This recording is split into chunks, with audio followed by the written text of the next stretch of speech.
नमस्कार, आप देख रहे हैं रब्जी लाइव न्यूज और मैं हूं आपके साथ निधि सिंह। और अब खबर राजनीति गलियारे की। मध्य प्रदेश में विधानसभा चुनाव को लेकर नामांकन के कार्य में तेजी आ गई है। भाजपा हो या फिर कांग्रेस समेत अन्य दलों के नेता नामांकन से पूर्व अपना शुभ मुहूर्त निकलवाना नहीं छोड़ रहे हैं। हर कार्य मुहूर्त के हिसाब से ही किया जा रहा है। इनमें पार्टी के छोटे नेता हो या फिर बड़े, सभी धार्मिक लवेदा ओढ़े नजर आ रहे हैं।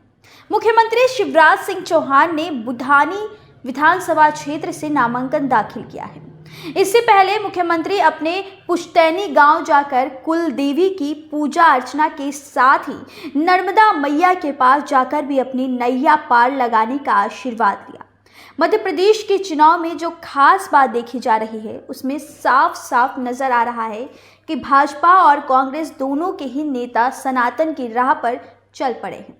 बात करें कांग्रेस के दिग्गज नेता और पूर्व मुख्यमंत्री कमलनाथ की, तो चुनाव की घोषणा के पूर्व से ही सॉफ्ट हिंदुत्व के रास्ते को अख्तियार पर कर लिया गया था।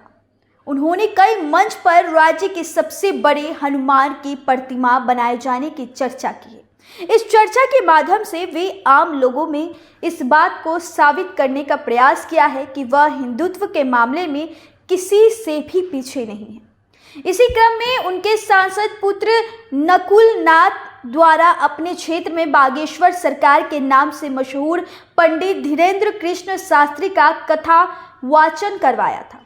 इसमें कमलनाथ के पूरे परिवार तन्मय से लगा हुआ था। जब तक भाजपा नेताओं द्वारा नकुल नाथ द्वारा करवाए गए इस धार्मिक आयोजन को लेकर कटाक्ष करते हुए कहा गया था कि यह चुनाव को देखते हुए कराया जा रहा है, जो कांग्रेस मर्यादा पुरुषोत्तम श्री राम को काल्पनिक बताई गई है और उसे भला सनातन से क्या सरोकार।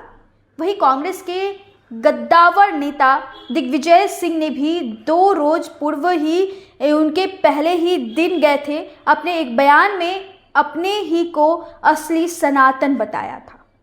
दरअसल यह सब कुछ न्यासा नहीं हो रहा है, बल्कि चुनाव के मद्देनजर राज्य के एक बड़े आबादी को अपनी ओर आकर्षित करने के लिए सब कुछ किया जा रहा है। चुनाव में नेताओं को इस बात का डर सता रहा है कि कहीं उनके ऊपर हिंदुत्व विरोधी होने का ठप्पा न लग जाए। इसी क्रम में प्रियंका वाड्रा के पति रॉबर्ट वाड्रा भी उज्जैन के महाकाल का दर्शन करने पहुंचे थे।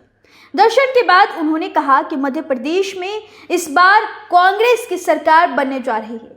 हालात यह है कि चुनावी मौसम में नेता मंदिर और धार्मिक गुरु के दरबार में अपने माथा को टेकते फिर रहे हैं।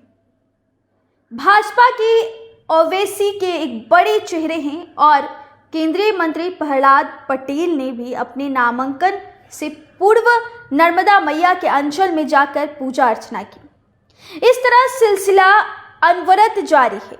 यहाँ पर सर्वाधिक बड़े नेताओं की भीड़ की बागेश्वर सरकार के दरबार में देखी जा रही है, जहां बीजेपी, कांग्रेस या किसी भी अन्य दल के नेता हो, धीरेन्द्र कृष्ण शास्त्री का आशीर्वाद लेने उनके दरबार लगातार पहुंच रहे हैं। बताया यह भी जाता है कि इलाके में अच्छा खासा प्रभाव इसका है। इसके बाद नेता इस जुगात में जुट गए हैं कि पंडित धीरेन्द्र कृष्ण शास्त्री का आशीर्वाद मिल जाए। वो लगातार यही सोच रहे हैं कि शास्त्री जी का मुझे आशीर्वाद मिल जाए तो उनके भी बेड़ा अब पार हो जाएगा। यहाँ के नेताओं का एक बड़ा वर्ग कथावाचक जया किशोरी के पास भी पहुँच रहा है, ताकि उनके आशीर्वाद से चुनावी बैतरनी पर कर सके। चुनावी समर में उतरे नेता जनता जनार्दन के पास जाने के सभी अपने धर्म कर्म का खास ध्यान देख रहे हैं। अब देखना यह है कि चुनावी गतिविधियों के बीच आखिर मध्य प्रदेश में क्या निकलकर सामने आता है। तो फिलहाल ये रिपोर्ट यहीं तक थी। ऐसी खबरों के साथ बने रहे हमारे चैनल रब्जी लाइव के डिजिटल प्लेटफॉर्म पर। और अब दीजिए मुझे इजाजत और बने रहे हमारे चैनल के साथ। धन्यवाद।